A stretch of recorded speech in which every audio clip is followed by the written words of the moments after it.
Ad oggi non c'è un chiaro tavolo di indirizzo che possa in qualche maniera orientarsi sul modificare ed affrontare un problema trovando soluzioni.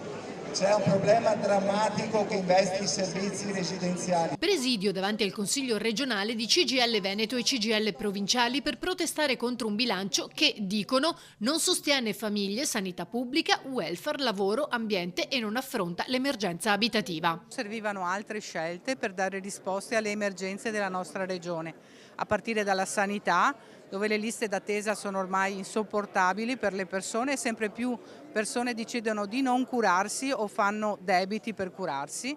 Abbiamo un tema della non autosufficienza. Con il dato demografico della nostra regione è un'emergenza, ma purtroppo non abbiamo risposte, così come sul tema della casa, dell'ambiente, della salute e sicurezza.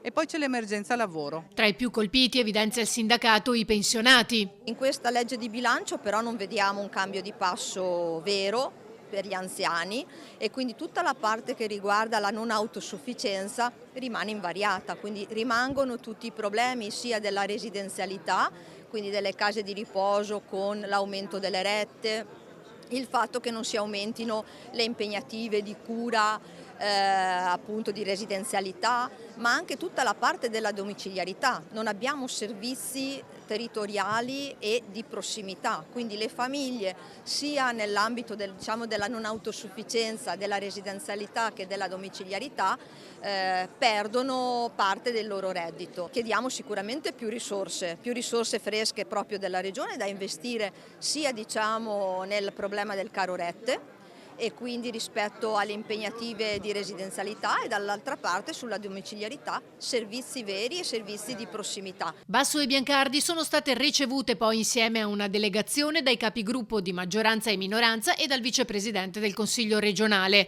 Abbiamo ribadito con forza le nostre richieste, ha dichiarato Basso, registrando l'interesse sia della minoranza che della maggioranza. Attendiamo i prossimi 3 giorni per vedere se nella fase conclusiva della discussione potranno essere accolte almeno alcune delle nostre istanze, ha concluso.